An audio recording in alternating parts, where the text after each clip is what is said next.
Assalamualaikum warahmatullahi wabarakatuh. Bismillahirrahmanirrahim. Alhamdulillah. Alhamdulillahi rabbil alamin. Wabihi nasta'in ala umuri dunya waddin. Ashhadu an la ilaha illallah. Wa ashhadu anna Muhammadan abduhu wa rasuluh. Wa nusalli wa nusallim ala rasulillah wa ala alihi wa ashabihi ajma'in. Alhamdulillah, kita sambung pengajian kita Kitab Muhimmah fil Ilmil Hadith.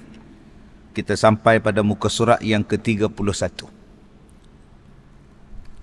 Bersabda Nabi sallallahu alaihi wasallam, bermula perempuan semuanya aurat, maka tahanlah olehmu akan mereka itu di dalam rumah.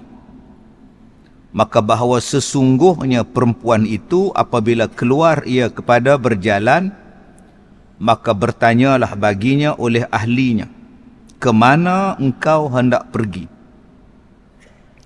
Maka jawablah ia, aku hendak pergi melihat akan orang yang sakit, atau aku hendak mengikut akan jenazah. Maka sentiasalah perempuan itu menyesatkan oleh syaitan, sehinggalah mengeluarkan ia akan tangannya. Baik tuan-tuan yang saya hormati, hadis daripada riwayat Ibnu Majah dan Ibnu Mas'ud. Kalau kita lihat tuan-tuan dalam banyak penyataan hadis yang lain yang hampir sama dengan bermulanya perempuan semuanya aurat, dibahaskan dengan panjang lebar tentang persoalan aurat di sini. Ada perkataan yang disebut sebagai aurah atau bahasa kita aurat. Ada yang disebut sebagai farjun. Ada yang disebut sebagai saw'ah. Faujun, saw'ah dan aurat. Tiga benda yang kita boleh kata berbeza, boleh kata berbeza. Tetapi dengan sebab salah pengertian tentang aurat, maka orang pun menggambarkan Islam sebagai meletakkan perempuan sebagai alat simbol memuaskan nafsu. Dia kata orang perempuan dalam Islam ni sebagai alat pemuas nafsu saja. Sebab dia kata bermula semua perempuan itu adalah aurat. Dia faham aurat tu ialah benda yang perlu ditutup. Dua yang perlu ditutup, bahagian atas dan bahagian bawah. Dada dan yang di antara dua kaki. Maka faham dia di antara dua kaki itu aurat, dada hak di atas tu aurat. Bila dia baca hadis ni, bermula perempuan itu semuanya adalah aurat, maka Islam suruh tutup melainkan muka dan pergelangan tangan sahaja. Maka mereka membuat satu pemahaman bahawa orang perempuan ni semuanya adalah kemaluan, semuanya adalah faraj. Sebab itulah disuruh tutup daripada hujung rambut sampailah hujung kaki, tak nampak apa. Maka diburukkan Islam, mereka mengatakan bahawa Islam ni meletakkan orang perempuan sebagai pemuas nafsu, berfikir menggunakan kemaluan, sebab tu ditutup. Dia faham gitu, dia menghina Islam dengan kata-kata bahawa bermula semua perempuan ini adalah aurat, dan mereka ni tak nak faham aurat tu apa. Maka mereka mengatakan orang Islam meletakkan seluruh perempuan itu ialah kemaluan, kerana bagi mereka aurat itu adalah kemaluan. Yang ni yang jadi orang duk hina Islam, menghina Al-Quran dan sebagainya. Baik, yang pertama, aurat. Aurat ialah sesuatu bahagian yang wajib ditutup, baik melibatkan orang perempuan ataupun melibatkan orang laki-laki. Bagi orang laki-laki, auratnya ialah daripada pusat sampai ke lutut. bukan di antara pusat dan lutut. Bila dia faham di antara pusat dan lutut, maka dia pakai seluar dalam saja. Padahal dari pusat sampai ke lutut, itu aurat. Yang bila nampak itu mendatangkan aib. Kalau orang tanya aurat tu apa? Bila ditunjuk, bila ditengok, dia mendatangkan aib pada orang yang ditengok, maka dia dipanggil aurat. Bagi laki-laki, yang mendatangkan aib pada dia bermula daripada pusat sampai ke lutut itu, kalau ditengok di orang mendatangkan aib pada dia, maka perlu ditutup. Maka itu maksud aurat. Bukan aurat tu maksudnya kemaluan laki-laki tu, bukan. Bukan kita orang laki-laki ni, kalau orang tengok badan kita tak apa. Tapi kalau kita ni pakai seluar, nampak lurah punggung, malu kita. Sebab tu disuruh tutup, bermula daripada situ sampai ke situ. Bagi orang perempuan pula, keseluruhan tubuh dia kena tutup, melainkan muka dan pergelangan tangan. Itu aurat. Kenapa? Sebab mendatangkan aib pada dia. Kalau orang tengok rambut, nanti malu dia. Kadang-kadang rambut kerinting, kadang-kadang rambutnya botak, kadang-kadang rambutnya beruban, maka tutuplah. Kalau dia nampak tengkok, malu pada dia, tutuplah tengkok. Nampak ketiak, malu pada dia, maka tutuplah dia. Itu makna aurat, menutup daripada dilihat, supaya tidak memalukan dia. Perkataan aurat ini tuan-tuan banyak disebut di dalam Al-Quran. Umpamanya apa? Umpamanya ada yang memerintahkan anak, bila nak masuk bilik mak bapak kena minta izin. Bila? Sebelum subuh minta izin dulu. Lagi selepas tengah hari, waktu dia nak tidur, dia nak tanggal pakaian, dia nak tidur tengah hari hangat, minta izin. Ataupun selepas dia daripada sembahyang isyak, dia nak tidur apa semua tu, minta izin. 3 waktu ini ialah 3 waktu aurat, bukan 3 waktu kemaluan. Beza tu. Aurat bagi dia satu aib pada dia.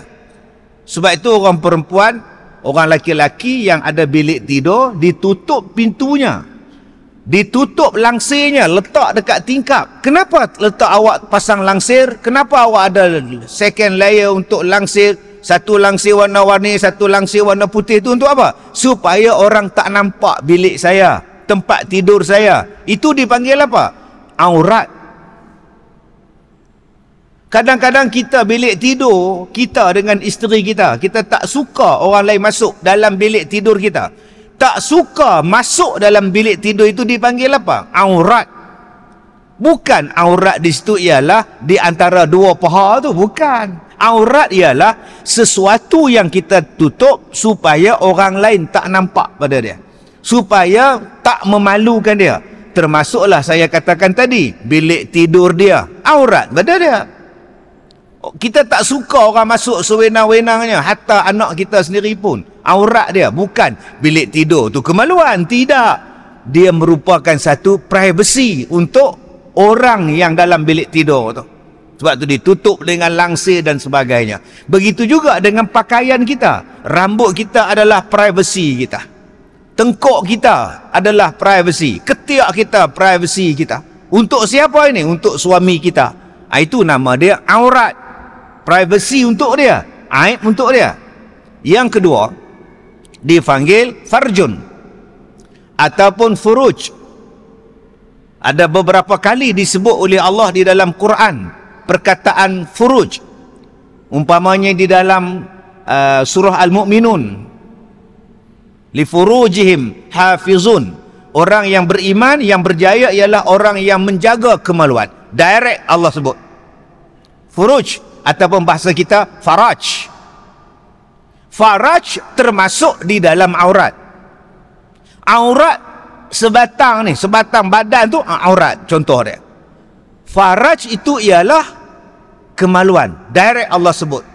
Orang yang berjaya ialah orang beriman yang tidak berzina. yang tidak melakukan perbuatan cemar dengan kemaluan dia, illa ala ma malakat aymani, melainkan kepada isterinya, azwajihim, ataupun hamba-hamba yang dia miliki. Itu saja. Orang berjaya, orang yang tidak melakukan perbuatan sundal, berzina dan sebagainya. Yang ketiga dipanggil sau'ah. Dalam Quran, dalam surah Al-A'raf ada sebut perkataan sau'atuhuma. Sau'ah maknanya asal daripada perkataan buruk. Sau'ah merujuk kepada perbuatan yang menampakkan keburukan dia. Merujuk juga kepada faraj. Sebab bila Nabi Adam dan Hawa memakan buah yang dilarang di dalam syurga tadi, maka terbukalah keburukannya, terbukalah buruknya, terbukalah ataupun sau'atuhuma. Jadi itulah perkataan yang melibatkan tubuh badan manusia, yang melibatkan aurat di dalam Al-Quran. Pertama, perkataan aurat. Yang kedua, perkataan faraj. Yang ketiga, perkataan sau'atuhuma. Baik, balik kepada hadis yang kita baca ni. Bermula perempuan semuanya aurat. Bermula perempuan itu semuanya adalah aib pada dia, privacy pada dia. Tak ada sewenang-wenang nak boleh pergi tengok pada orang. Nak keluar boleh, tutup. Bukan dia kata tak boleh keluar. Sebab tu dalam Islam dia membenarkan orang perempuan keluar. Dalam sejarah Asma binti Abu Bakar, dia keluar bekerja, membantu suaminya Zubair Al-Awwam bekerja sebagai seorang yang menjiruskan kebun kurma. Ambil air daripada telaga, duk siram pokok. Siapa yang siram ni? Asma binti Abu Bakar.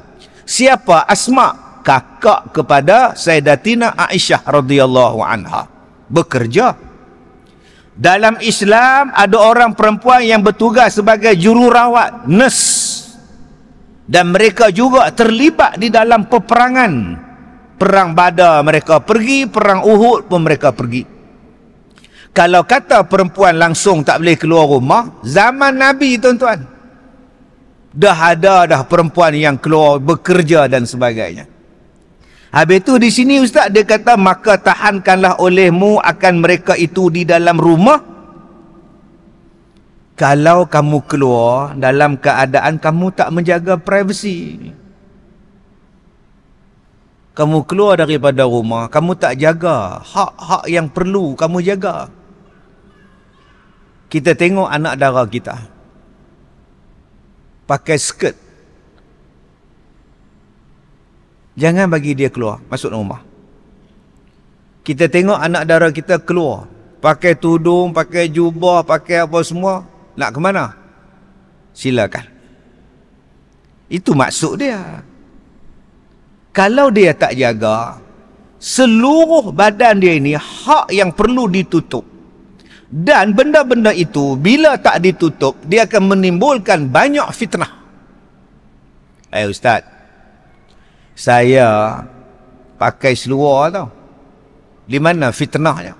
Memang tak fitnah, tapi seluar yang akak pakai tu ketat. Singlet pula, t-shirt pula singkat. Nampak bahagian belakang tu kak oi. Saya tutup tau. Kak kena faham aurat tu apa. Saya terlupa nak sebut tadi. Aurat ini termasuknya apa? Lenggang-lenggok.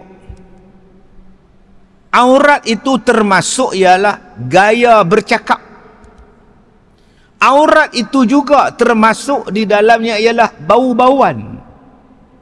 Ini yang saya katakan tadi, aurat bukan yang di antara dua paha ataupun bahagian dada saja. Aurat tu luas. Saya pakai jubah lah ustaz, saya tutup aurat. Tapi awak menari tegedek depan orang ramai. Awak masih mendedahkan aurat awak. Ustaz faham tak? Saya pakai jubah tau. Saya pakai tudung. Di mana saya mendedahkan aurat?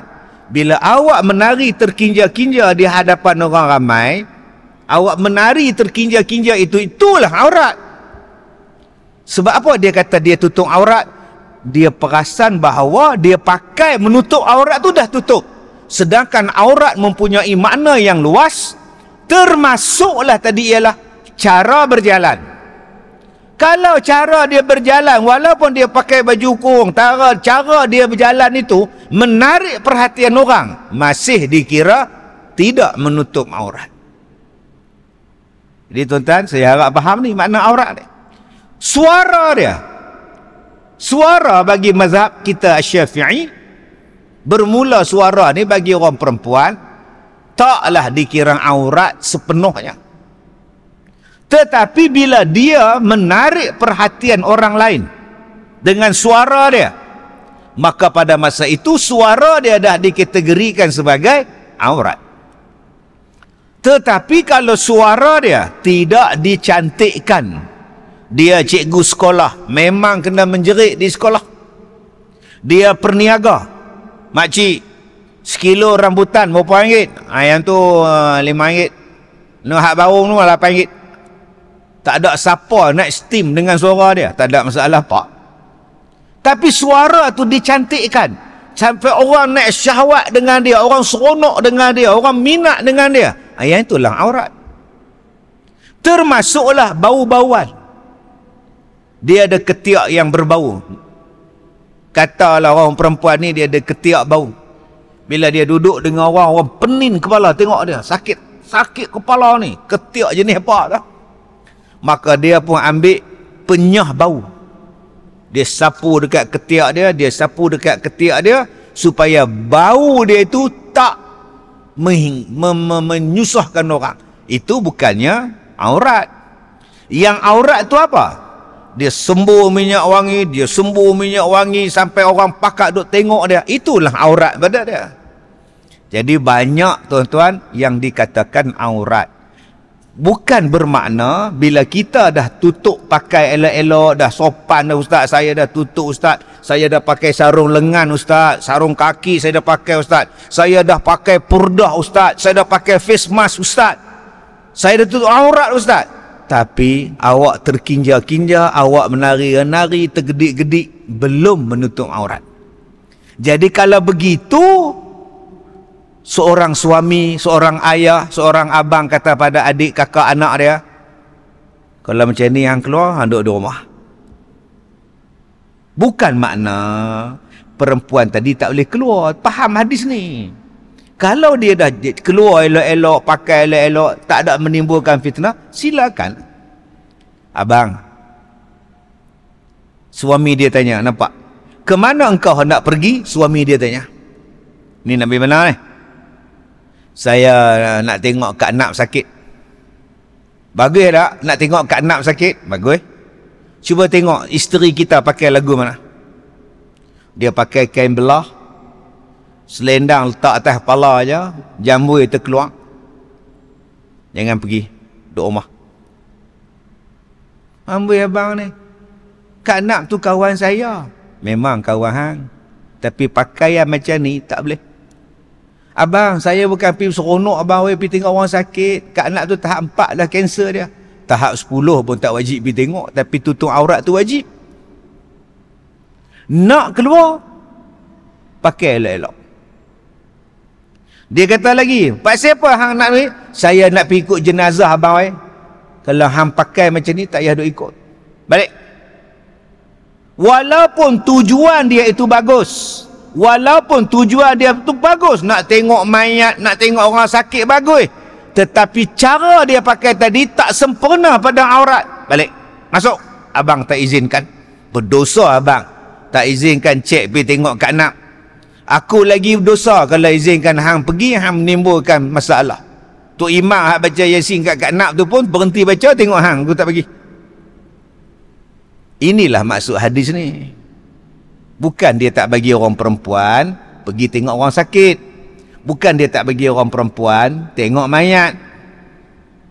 Maksud tu kena tengok daripada atas. Maksud yang kata bermula perempuan semuanya aurat tu apa? Cara berjalan, cara pakai, cara melenggok, cara bercakap, cara berwangi, cara duduk, cara berjalan. Semuanya Islam jaga. Ini adalah hak privasi orang perempuan yang kena jaga sungguh. Satu. Dua, yang dia sebut tadi, kalau niat baik sekalipun tetapi pakaian tidak sesuai, perangai tidak sesuai, aurat tidak betul, jangan pergi. Duduk di rumah lagi selamat. Sebab kata dia, bila kamu keluar dalam keadaan macam tu, sentiasalah syaitan mengeluarkan tangan dia nak bagi rosak kamu dan nak menjadikan orang lain rosak tengok kamu. Itu maksud hadis ni. Aurat, faraj, sawah. Ingat tiga benda ni. Aurat lain, faraj lain, sawah hampir sama dengan faraj, tetapi digunakan di dalam Al-Quran menggambarkan sawah Nabi Adam dan sawah Siti Hawa. Maka disebut sebagai sawatuhuma, perkara yang memalukan mereka berdua, yang mereka kena ambil daun-daun daripada pokok dalam syurga untuk menutup sawatuhuma. Baik, hadis pertama. Yang kedua, dan sabdanya pula, tiada menuntut oleh perempuan dengan kerana Allah Ta'ala dengan seperti bahawa duduk ia di dalam rumahnya atau berbuat ibadat ia akan Tuhannya dan mengikut ia akan suaminya. Ada tiga perkara yang orang perempuan kalau boleh buat tiga benda ni, Masya Allah, Subhanallah, Tabarakallah. Pertama, duduk di dalam rumah dia. Sebab itu orang perempuan Islam jaga, bukan Islam kongkong. Kongkong lain, jaga lain. Umpamanya orang perempuan yang di dalam iddah, mati suami, iddah bercerai talak raj'i misalnya. Ada tempoh dia, 3 kali suci, ada yang 4 bulan 10 hari. Salah satunya ialah jangan keluar daripada rumah dia. Bukan setakat tak boleh keluar tanpa sebab yang tertentu. Katalah dia bercerai dengan suami dia, talak raj'i. Suami tak boleh suruh isteri keluar. Katalah suami isteri ni bercerai.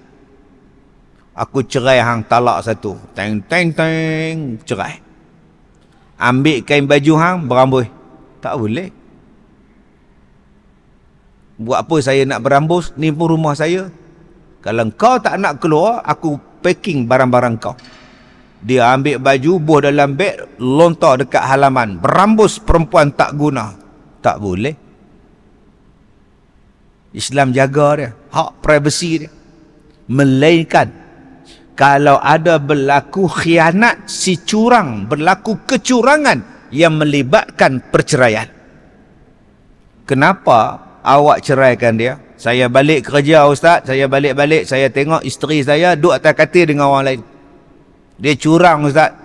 Saya tak sangka ustaz, bila pergi mahkamah tanya berapa lama dah hang curang? 4 bulan dah ustaz. Kalau yang tu pergi dia suruh keluar, tak apa lah. Isteri kamu tak sampai tahap tu. Bergaduh hanya masalah tak bubuh belacan je. Yang sampai nak bercerai pasal apa? Masalah-masalah macam ni, isteri ada hak dia. Okey, awak duduk di sini, mama duduk di sini, setengah orang sayang duduk di sini, setengah orang anja duduk di sini. Biar abang yang keluar dalam tempoh iddah. Itu hak dia. Bukan setakat 3 kali suci itu tuan-tuan, dia tak keluar pada rumah tu. Makan minum dia pun suami dia yang dah cerai tadi ni kena tanggung dia lagi. Dan pada masa dia dalam iddah tu, boleh dia berhias untuk suami dia yang dah cerai tadi ni. Mudah-mudahan berlaku balik, rujuk dan sebagainya. Bagi yang bercerai mati, suami mati, isteri duduk di situ, maka tempat yang paling baik isteri menghabiskan iddah ialah tempat dia dengan suami dia. 4 bulan 10 hari duduk situ. Datang mak mentua pula, Nyonya Mansur dari Singapura. Dia kata, Sabaria, anak aku dah mati. Sekarang aku nak kamu kosongkan rumah ni. Kamu tak layak duduk di sini, suami kamu dah mati. Berambus. Haram pada mertua tu. Halau menantu dia keluar. Tu rumah dia. Dia kena habiskan iddah 4 bulan 10 hari di situ. Nanti para cerita lain. Ni cerita iddah dia di situ. Tak boleh dia kata, lehoi, laki hang dah mati. Hang pun dah tak jadi menantu aku dah. Hang balik tempat lain lah. Pergi balik rumah mak hang. Habiskan iddah di rumah mak hang. Tak boleh. Ataupun anak dia kata, mak, ayah dah mati mak oi. Saya pula kerja di Putrajaya. Mak mailah duduk dengan saya mak oi. Mak dia kata tak boleh. Mak dalam iddah lagi. Lepas habis iddah, aku pergi rumah hampa. Tu mak duduk seorang macam mana? Hampa lah ambil cuti seorang sebulan. Sebulan anak nombor 1, sebulan anak nombor 2, sebulan anak nombor 3, sebulan anak nombor 4. Habis masalah. Saya tak boleh cuti mak bini hang lah cuti. Saya tak boleh cuti mak laki hang lah cuti. Teman mak tak boleh tiap-tiap hari Sabtu Ahad balik jadi lah. Ni raya ni macam mana mak? Mak main lah raya rumah saya mak. Raya pun aku tak boleh pergi rumah hang lah. Aku raya sini sudah. Aku dalam iddah dah. Nu sepupu mak menikah dia faham mak tak pergi ke? Aku dalam iddah nak pergi sepupu kenuri siapa? Islam dia jaga sampai tahap macam tu. Untuk siapa? Untuk orang perempuan supaya dihormati, bukannya untuk dikongkong. Maka tempat yang paling selesa untuk orang perempuan ialah rumah. Di rumah dia boleh buka tudung, di rumah dia boleh berkemban, di rumah dia boleh baca Quran dengan kuat. Dia puas hati. Dia nak baca Quran dalam masjid baca kuat, tok imam tengok. Qari'ah mana pula? Dia baca Quran dengan kuatnya, wa basyiril ladzi. Orang semua bukan tengok dia. Tapi dia boleh baca seorang-seorang di rumah dia, siapa nak tengok? Dia baca telekung lawa, pakai telekung lawa di belakang tu. Kawan dia pun duk tegur, habis-habis sembahyang bukan salam, pegang telekung tu. Ni Siti Rafi'ah ke Siti Maimunah telekung. Dia tak ada privasi untuk dia. Sebab tu tempat yang paling bagus privasi dia untuk orang perempuan ialah rumah dia sendiri. Maka kita sebagai suami sediakan sebuah syurga di dalam dunia untuk isteri kita. Inilah nama dia nafkah. Supaya isteri rasa selesa. Ada privasi untuk dia, ada aurat untuk dia. Jangan sediakan rumah yang tak ada aurat. Isteri mengadu, dia kata, abang, boleh tak kita pindah rumah lain? Awak, adik abang tu duk tengok cek ke dapur, dia ikut buat belaga pergi ambil ayak kat cowai tu. Cek pergi ambil cowai, dia pun pergi ambil cowai juga. Cek nak pergi mandi, dia pun nak pergi lalu beli ayak juga. Tak selesa lah abang. 24 jam cek kena pakai tudung, boleh abang cari rumah lain? Sewa pun tak apa abang. Janji kita ada rumah Sting Garden pun tak apa. Kalau abang tak dapat Stinggan, kita duduk Sting Garden pun tak apa. Maka hak dia yang kita sebagai suami kena sediakan. Sebab tu rumah tu aurat pada dia. Dia senang nak semayang. Cuma tengok Kak Leha keluar pada beli ayam pakai kain tola. Di rumah dia peduli apa? Saat lagi nak semayang pergi ambil kain telekung, sementara nak pakai kain, nak pakai baju telekung tu, dia pakai kain telekung dulu. Kain telekung tak di dada. Lepas tu baru dia pakai baju telekung, kain telekung. Cuba buat macam tu di masjid. Buka apa semua lu, bentang dada pakai kain telekung, sementara nak pakai hak kepala tu. Tak mengamuk semua orang.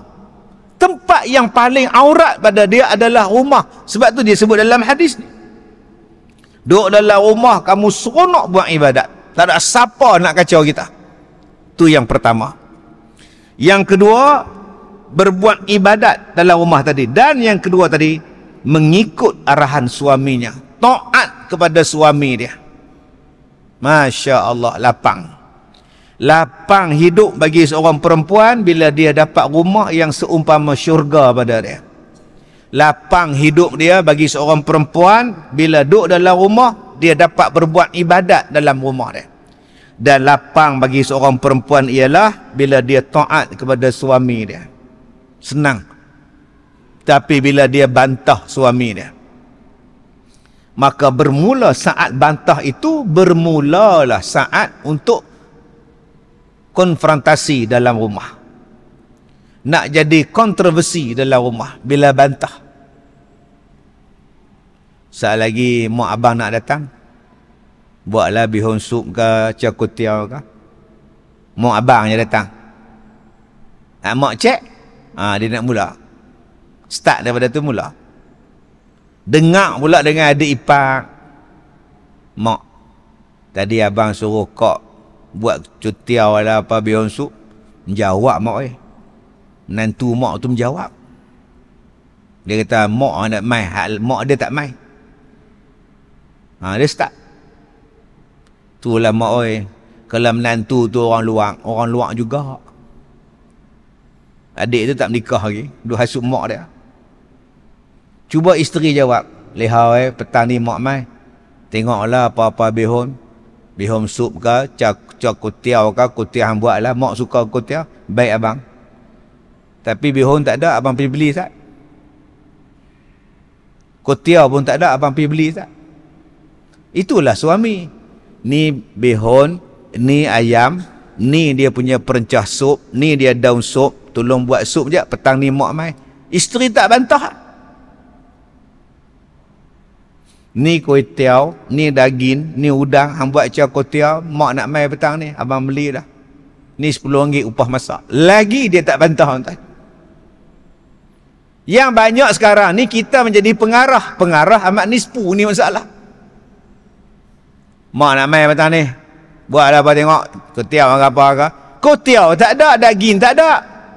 Tu macam mana dia tak bantah kita? Sebelum isteri bantah kita tu, cuba tengok order kita macam mana. Cuba bagi penerangan yang jelas, bagi arahan yang jelas, sebab yang jelas, cara yang cakap yang betul, sediakan kelengkapan yang cukup. Tak ada siapa isteri nak bantah, melainkan isteri tu memang jahat. Cara kita nak order tu pun kadang-kadang tak kena. Oi, yang jual ayak oi. Oi, mayak cuba minta, mama dahaga. Tu cara minta. Bukannya susah. Mama ni kalau buat ayam amboi kalah nasi kandar maju. Steko dia buat kat kita. Jadi abang-abang kita ni sebagai suami faham betul-betul hadis ni. Nak membolehkan dia selesa dalam rumah, nak membolehkan dia buat ibadat dalam rumah, nak membolehkan dia taat kepada kita, kita sediakan kelengkapan, kita sediakan perwatakan yang terbaik untuk dia hormat kepada kita. Baik, dan adalah Nabi SAW bersabda. Kalau tuan-tuan buka dalam kitab, yang ini bukan sabdaan Nabi, ini adalah kata-kata daripada Sayyidina Ali karamallahu wajhah.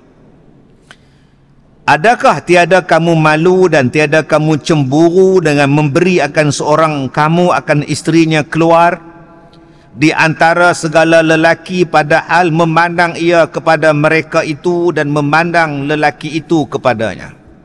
Baik tuan-tuan yang saya muliakan, ada satu perkataan yang orang Melayu pakai, ghairah.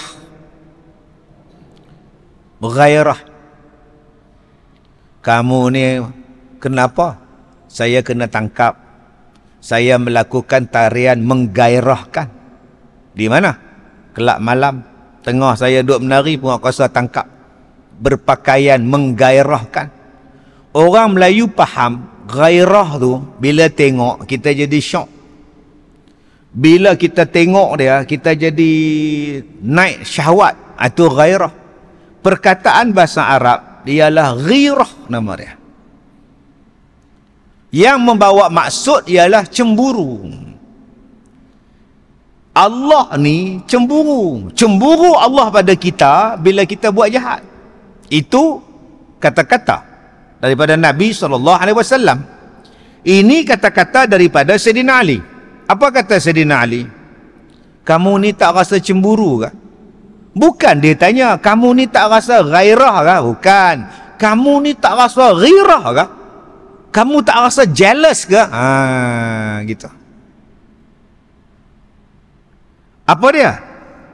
Dan tiadakah kamu cemburu dengan memberi akan seorang kamu akan isterinya keluar di antara segala lelaki? Perasaan cemburu. Maka tak nak bagi orang tengok isteri kamu, tutup. Itu alasan dia. Sebab tu orang-orang setengah negara tuan-tuan cemburu. Saya dulu sekali tu saya pergi ceramah di Syria. Buat makan nasi kedai Arab. Saya tengok satu orang tua bawa satu anak dara dia. Kita orang lelaki-lelaki ni bila tengok terkejut. Weh, kemas ni. Orang Arab. Bukan dia tu cikgu kemas. Anda faham tak faham sudah. Weh, sahabat saya, siku dia. Dia kata jangan tengok. Tu laki dia. Oh, ya. Tua. Sini memang laki tua, bini muda. Oh, gitu. Sebab hantaran mahal. Nak belanja tu komang-komang ada 100,000 baru boleh menikah. Oh, saya kata kami di Malaysia 100,000 dapat 4. Sini seorang pun tak cukup. Jadi nak dapat duit yang begitu banyak, makan masa lama. Kereta kena sedia, rumah kena sedia, pembantu rumah kena sedia. Nak sedia benda tu cukup bila dah tua, baru boleh menikah.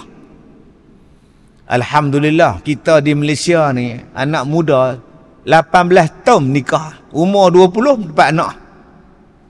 Mai puak-puak sana tuan-tuan, umur 50 baru menikah. Masya Allah. Pantang dah. Serupa tuan-tuan pi Yaman, saya ada pisau kat pinggang. Tuan-tuan tengok isteri dia, hei, dia jegir mata kata. Depa ghirah, cemburu. Maka dia tak nak bagi orang tengok isteri dia. Apa dia buat? Dia tutup habis. Tak nampak apa, dengan mata pun tutup, ada net je supaya orang tak tengok dah. Tu style depa. Kamu tak nak bagi orang tengok isteri kamu, tutup. Sebab bila berjalan depan orang, siapa pun akan tengok. Dia kena tengok larak kita, nak pejam mata kita, bukan kasihan selamat, buta. Sebab tu dia suruh tutup. Cemburu. Maka dia kata, kamu tak cemburu ke? Isteri kamu keluar berjalan, isteri kamu duduk di tengah-tengah lelaki,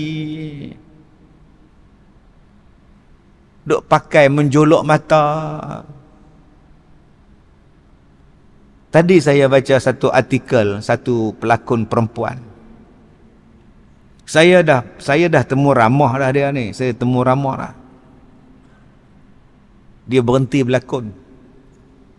Sekarang dia ada kebun, kolam ikan, kebun sayur dengan suami dia. Saya tanya, kak dah tak berlakon sekarang kak? Bila saya sebut, kak dah tak berlakon sekarang. Dia terus teriak. Ustaz, janganlah tanya, saya dah tak mau ingat dah Ustaz. Saya tak mau ingat. Tak mau Ustaz, saya berdosa, saya takut. Tadi saya baca artikel pasal dia.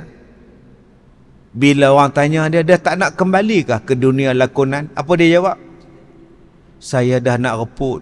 Saya tak mau ingat lagi benda tu. Tak lama lagi saya ni nak mati dah. Badan pun nak jadi reput. Apa lagi yang saya nak buat? Dulu waktu berlakon pakaian ni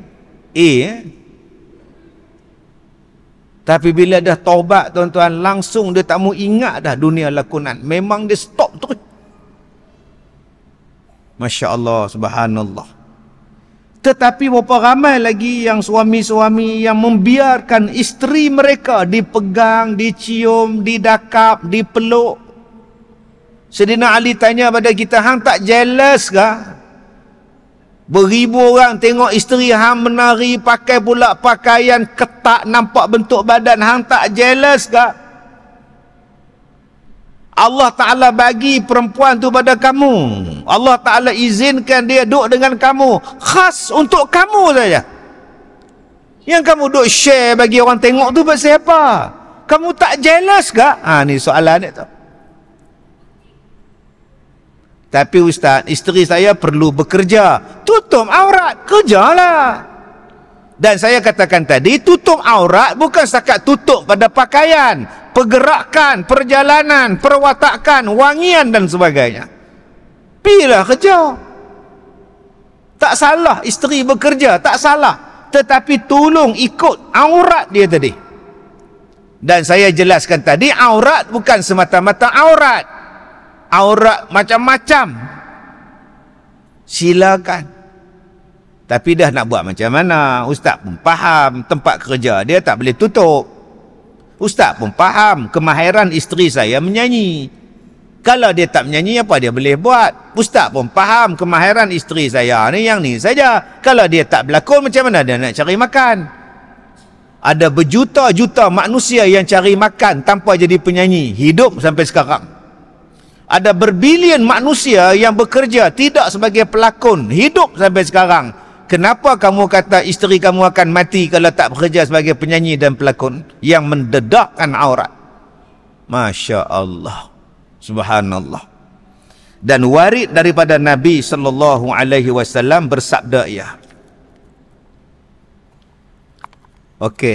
meminta ampun bagi perempuan yang mengikut bagi suaminya oleh segala burung yang terbang pada hawa dan segala ikan yang berada di dalam air. Saya ada baca tuan-tuan tentang ikan. Ada satu orang, tak tahulah dia ni 3 suku ke apa tak. Dia kata kita tak payahlah makan ikan. Sebab ikan itulah yang duk minta ampun pada kita. Kalau ikan tu dah mati kena tangkap, siapa nak minta ampun? Astaghfirullahalazim. Tu yang saya kata tadi 3 suku tuan. Ingat ikan ni macam hang kan? Sekali beranak seorang, sekali beranak 2 orang. Ikan sekali bertelok, sekali menetas tu dia anak dia berselerak tuan. Dan laut tu pula berapa kali lipat daripada keluasan bumi. Tak akan habis ikan tu dimakan. Tak akan habis dan tak akan pupus ikan itu. Ada ya, baik ikan temenung, ikan senyum, ikan melengung, semuanya ada.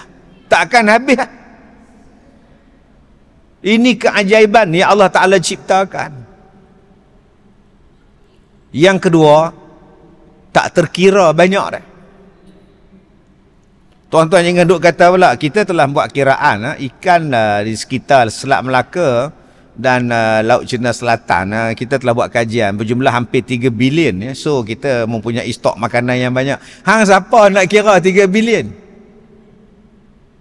Astaghfirullahalazim. Yang kedua disebut di situ burung. Burung hak duk terbang.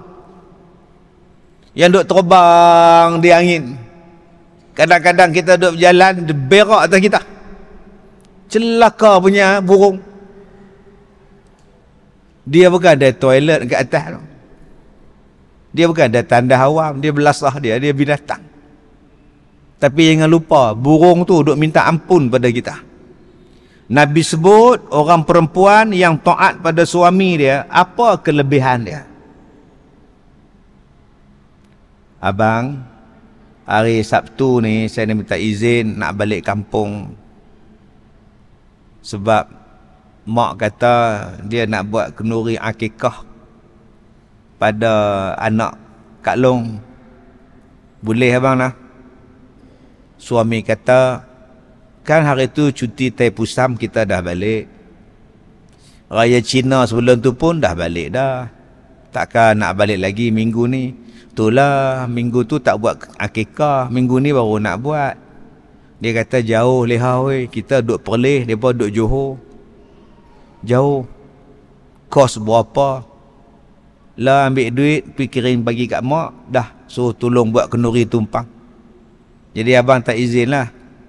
Abang tak dapat beri kebenaran. Sebab minggu ni kita nak tengok anak kita outing. Lagipun kita dah balik 2 minggu berturut-turut. Abang tak dapatlah izinkan.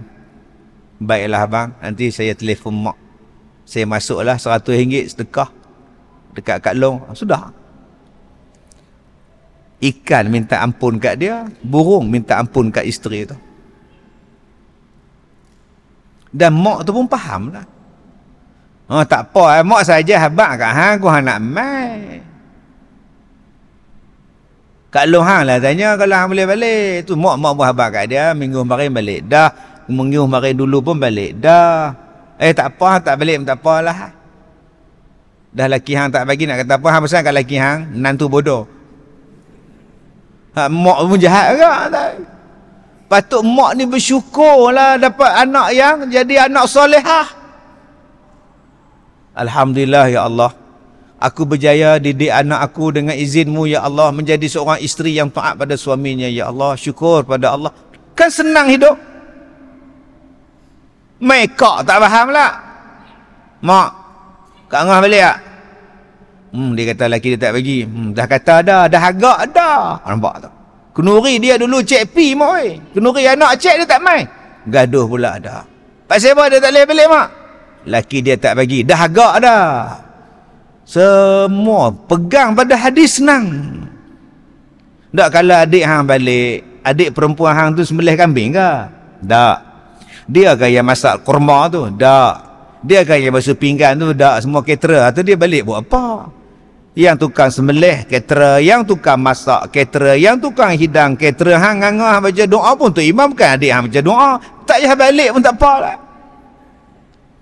Lain kalau adik perempuan nak balik tu, dia lah nak buat doa lah, dia lah nak ikat kambing dah, nak sembelih, nak siang, nak lapar lah. Betul lah.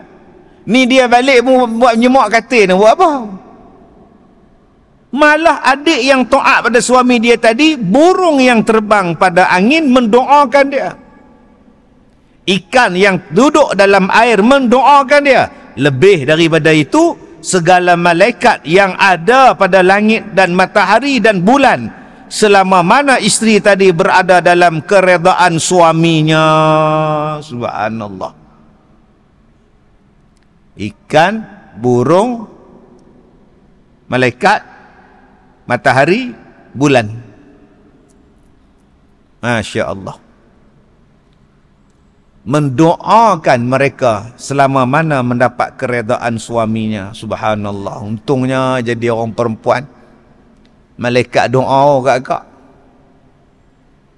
Untung jadi orang perempuan yang solehah. Matahari dan bulan mendoakan kita. Kita ni orang jantan, siapa nak doa kat kita? Orang perempuan, isteri kita, burung mendoa kat dia. Jika mendapat keredaan suaminya. Dengar tu seronok. Burung, ikan, malaikat, matahari, bulan doa pada kita. Dengar tu seronok. Nak dapatkan doa ni punca daripada apa? Bila taat pada suami dia. Oh, yang tu yang berat. Yang tu yang berat tu. Sebab tu upah dia pun hebat, balasan dia pun hebat. Pasal apa hebat? Sebab nak dapat benda tu susah. Taat pada suami. Tak susah Ustaz. Kak Leha ni dengan Abang Mak tu tak pernah bantah Ustaz. Tak ada susah tak mana lah. Tak mana susah tak. Dia hari tu dia minta masak nasi lemak 2 periuk Kak Ha buat, tak ada apa. Dia suruh Kak Ha serika baju dia. Sampai ke stokin Kak Ha serika. Tak ada susah apa. Stokin dia Kak Ha serika. Pasal dia tak buat hal. Cuba suami Kak Ha balik pada Siam. Pak mertua pun teman sekali pula pergi akad nikah sana. Kak Ha nak serika stokin ke Kak Ha nak serika laki Kak Ha? Dia serika habis tengah belakang sama Allah lah. Dia akan datang kesusahan, dia akan datang ujian. Bila dapat susah, baru tahu solehah. Setakat solehah, siapa boleh boh? Nama pun solehah. Laki bagi belanja sebulan 5,000, nak apa? Kad kredit 2. Kereta sebuah. Rumah 4 bilik ayak, nak apa? Peti air penuh makanan. Beras sampai ke bumbung tu, duduk gantung. Oh, dia kata solehah senang. Buat isteri hang masuk penjara. Suami kena tangkap. Suami masuk penjara. 5 tahun dalam penjara. Dia pula duduk kerja di office. Sebulan okey, 2 bulan okey, 4 bulan okey, 5 bulan laki-laki pergi ajak dia. You malam ni free tak? I bukan ada suami I dalam penjara. Kenapa? Sajalah nak ajak you makan shell out. Kat mana? Kat depan tu. Kedai tu. Bukan dah tutup ke? Kalau shell out tutup, kita pergi Petronas out. Apa masalah? Petron out pun ada, bukan shell out saja tu dia. Boleh juga. Sudah tuan-tuan. Suami duduk dalam penjara, dia pergi duduk keluar makan. Malam besok you free tak? Kita tengok wayang. Cabaran akan sampai. Mai kawan pula hasut, hang minta je cerai laki hang tu kan yang bagus. Bisa dadah masuk penjara, dalam menyusahkan hang je. Hang duk taat pada dia, apa hang dapat? Kita duk baca dah, duk taat ni dapat hak 5 ni. Tapi hak tak mengaji, hang dapat apa? Dia tak tahu hak malaikat minta ampun pada dia, malaikat ni minta murah rezeki pada dia. Mana kita tahu malaikat doa apa? Sebab itu nak tahu solehah ataupun tak solehah bukan sekarang. Sekarang memang dapat suami baik. Suami bawa pi mengaji, suami bawa pi masjid, suami bagi makan cukup. Memang isteri tu akan taat lah. Dia akan jadi tak taat, cabaran pada dia. Bila suami tak bagi nafkah. Suami saya pun tak bagi nafkah kat saya, buat apa saya taat pada dia? Suami saya pun tak semayang. Dia dengan Tuhan suruh apa? Dia dengan saya, dia suruh saya taat pada dia. Dia dengan Tuhan pun dia tak semayang. Dia pun tak taat, dia suruh saya taat. Itulah cabaran Jadi akak-akak jangan duk perasan baik sangat. Kak baik, kak tak nak lawan. Laki kak tak nak bantah dia. Memang laki kak baik. Tengok perempuan pun takut. Bukan kata tengok perempuan takut, tengok pondan pun takut. Punya baik punya laki ni. Dia nak tahu isteri ni solehah ataupun tidak. Tunggu suami tadi ada masalah. Berapa ramai yang berubah jadi jahat bila suami dia berjahat. Dengan alasan, kalau suami saya buat jahat, saya pun boleh buat jahat. Ni dia tuan-tuan. Sebab tu saya kata tadi, aurat bukan setakat tutup dengan tudung.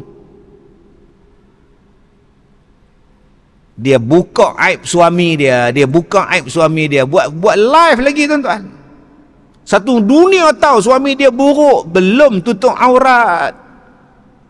Pasal apa hang yang buka aib suami hang? Nak jadi perempuan solehah bukan sekadar bertudung, berhijrah. Belum. Baik, kemudian. Dan di mana-mana perempuan yang derhaka ia akan suaminya, maka atasnya laknat Allah, laknat segala malaikat dan laknat segala manusia sekaliannya. Dia lawan pula.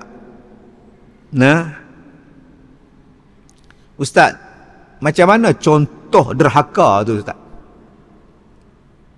Tuan-tuan ingat derhaka ni pergi ambil gunting, pergi potong kan? Derhaka ni tuan-tuan ingat pergi tikam dengan pisau kan?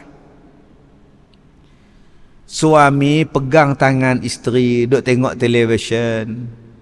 Peganglah tangan, sajalah nak manja. Isteri tarik tangan. Isteri pula Hindustan punya orang. Cura merayat, dia kata. Oi. Lepaskan tangan saya, dalam bahasa Melayu kita. Amboi, abang nak pegang pun tak bagi. Tak payahlah manja-manja, mengada-ngada nak pegang-pegang. Orang nak minta beli rantai pun tak bagi, nak pegang-pegang. Cukuplah dikira derhaka dah, tak bagi pegang. Lagi kata-kata, cukuplah dikira derhaka. Abang selama ni adakah abang jaga saya? Selama ni adakah abang jaga saya? Saya minta barang-barang, adakah abang belikan pada saya? Tak ada kan? Tak ada kan? Dia buat mata jegi pula tuan. Suami kata, dulu pinggang kamu berapa? Saiz berapa?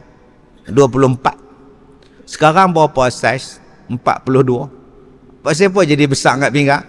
Pasal makan. Siapa beli beras? Siapa beli ikan? Saya tahulah abang yang belikan. Tadi kamu cakap selama ni abang tak pernah beli apa kat saya. Kamu pun bohong. Derhaka dah tuan-tuan. Hanya dengan satu permintaan suami tak tunaikan, isteri kata pada suami dia, abang memang selama ni memang tak jaga saya. Habis amalan seorang perempuan. Derhaka dah. Bayangkan tuan-tuan, hak lain-lain lagi. Dan saya kata tadi, orang perempuan ni 99.9999% setuju dengan Islam. Yang paling mencabar kepersetujuan dia tu bab nikah dua. Yang tu ya tuan. Hajah ke, haji ke, ustazah ke, tudung labuh ke, tudung singkat ke, mai menikah dua ni tak setuju. Yang tu hak jadi rosak. Sampai jadi syirik. Tak nak bagi lelaki menikah lain. Jumpa dengan satu orang. Ni semalam. Main jumpa saya malam tadi. Isteri dia jamu ayak kat dia. Dia minum. Minum-minum sangkut dekat gigi. Bawa keluar. Menatang apa ni? Warna hitam, bulu pun tak. Rupa-rupanya tuan-tuan, kulit babi hutan. Siapa buat? Isteri sendiri. Pasal apa? Tak nak bagi suami menikah lain. Siapa buat? Satu bomo bukan Islam. Sampai tahap macam tu tuan-tuan. Hak lain-lain, bak puasa. Tadi isteri kita puasa. Mai hari Khamis besok dia puasa. Mai Ramadan tentu dah lah. Mai semayang. Isteri kita balik rajin pakai telekung. Kita semayang pakai baju Melayu kain pelikat. Orang perempuan telekung. Mengandung mu semayang. Orang perempuan kita balik rajin sedekah. Sat-sat sedekah, sat-sat sedekah. Cuba tuan-tuan tengok. Yang banyak pakai cincin, yang tasbih tu laki perempuan. Ni abang-abang dia ada cincin tasbih. Menengok kat leher tu. 8 cincin tasbih dia. Sat-sat zikir, sat-sat zikir, sat-sat zikir. Paling banyak zikir ni pak. Mai laki nak menikah lagi seorang. Abang nampak pisau ni? Gatai. Jantan tak guna. Dia terbit habis. Tang situ sangkut. Memanglah sangkut. Ustaz sokong belah laki. Bukan saya sokong. Saya sokong kak. Kak tak sayang kan ibadat kak batal dengan sebab tolak, dengan sebab derhaka, batal segala amalan hanya sebab masalah tu ya. Saya sokong kak, saya sayang dekat kak, saya tak nak pahala kak hilang dengan sebab akak derhaka pada suami. Bukan saya sokong suami menikah lain. Jangan duk ikut cakap orang yang duk menghasut nama dia netizen. Sayang pahala tu. Duk teruk-teruk puasa habis pahala. Dengan sebab syirik, berjumpa bomo syirik. Sanggup kau bagi daging apa nama kulit babi bagi laki makan. Memang layak pun. Gatai. Padahal dengan betina tu pun babi. Astaghfirullahalazim. Tudung labuh tu. Itulah dia cabaran. Tang situ ya masalah orang perempuan ni. Hak lain ni insya-Allah kita laki-laki ni kalah. Baik, kemudian Dan mana-mana perempuan yang masam pada hadapan suaminya, maka perempuan itu berada dalam kemurkaan Allah. Tu dia. Tak, Ustaz, istimewa sangat ke orang laki-laki ni Ustaz, sampai kita tarik muka pun tak boleh ni.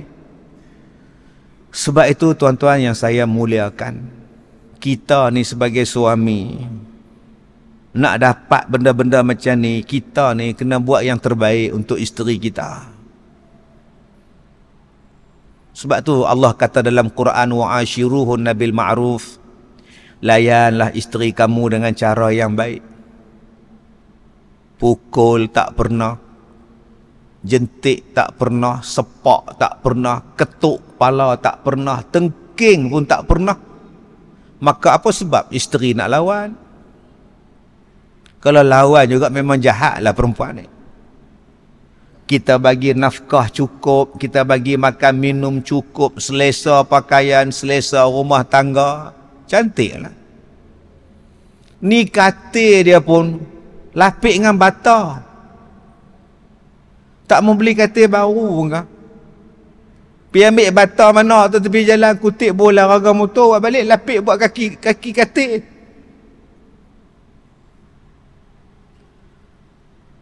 Ada tuan-tuan yang beli tilam pun tak mau kat isteri dia. Bukan saya yang bohong.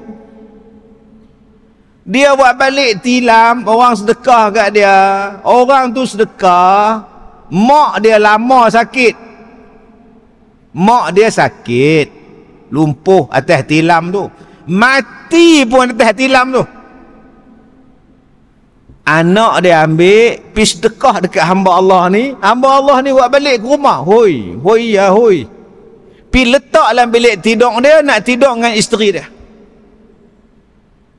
Ni cerita betul, saya tak bohong tak. Bukan saya hina yang sedekah tu. Bukan saya hina hak mati sakit tu. 5-6 tahun punya sakit, duk tukar apa semua, lampin apa semua, duk kencing berak atas tilam tu. Hang bagi dekat orang, hamba Allah ni pula buat balik pergi ajak tidur dengan isteri dia. Saya buat kan, saya kepala angin. Saya ambil lori. Saya masuk dalam rumah dia, bini dia tak ada masa tu. Saya ambil dengan cadar-cadar, dengan tilam-tilam. Saya buh dalam lori, saya bakar buang. Ni yang hang bagi kat isteri hang.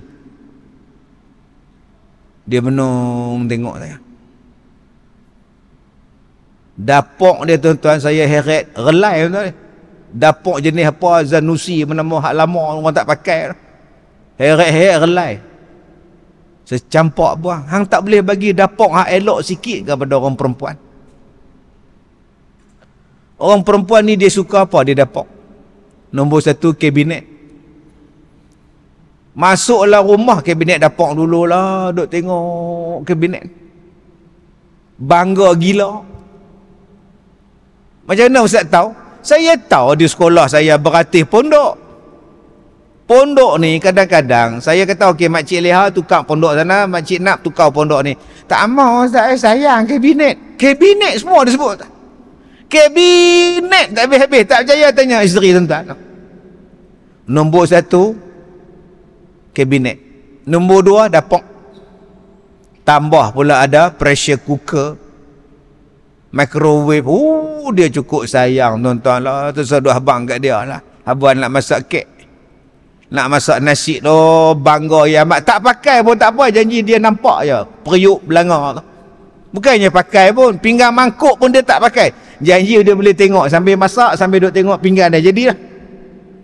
Tuan-tuan, kalau kita tahu orang perempuan macam itu, layan dia elok. Sebab tu Nabi kata perempuan ni macam tulang rusuk yang bengkok. Hang nak bagi lurus, dia patah. Hang layan saja bengkok dia. Jangan duk gatal beli pinggan mangkuk tu. Beli pinggan plastik RM2 pun cukup.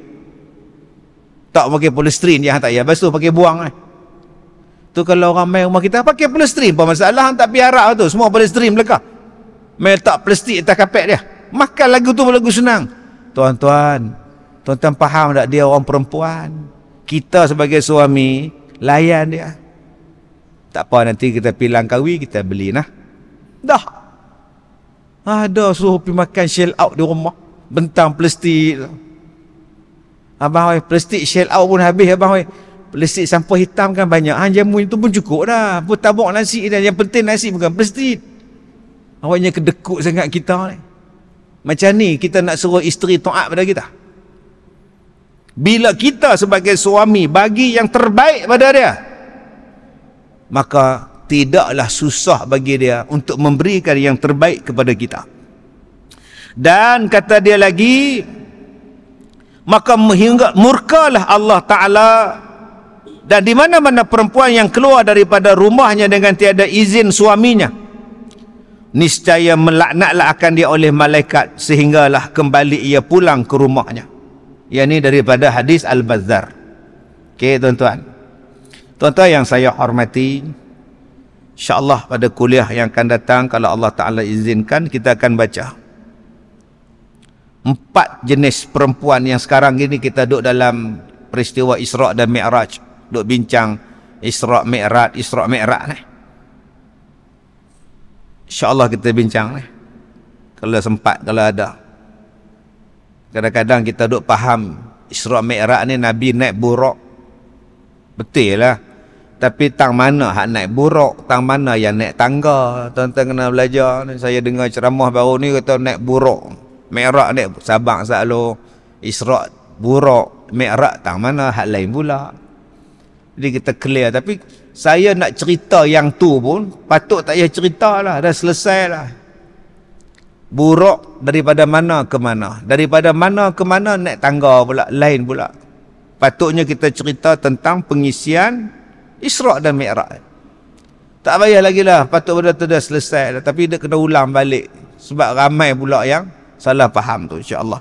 Baik, insyaAllah kita akan tengok 4 kategori perempuan yang menjadi penghuni neraka. Mudah-mudahan orang perempuan, isteri kita, anak-anak kita selamat daripada 4 perangai tadi. InsyaAllah kita jumpa lagi di kuliah yang akan datang. Bismillahirrahmanirrahim. Alhamdulillahirrabbilalamin. Wassalatu wassalamu ala rasulillah wa ala alihi wa ashabihi ajma'in. Allahumma inna naj'aluka fi nuhuri a'daina wa na'udzubika min syururihim. Allahumma badid syamlahum wa farriq jam'ahum wa syattid kalimatahum wa zalzil aqdamahum wa sallit alaihim kalban min kilabik ya qahhar jabari muntaqim. Allahumma ya munzil al-kitab wa ya mujri as-sahab wa ya hazim al-ahzab ihzimhum wansurna alaihim walhamdulillahi rabbil alamin.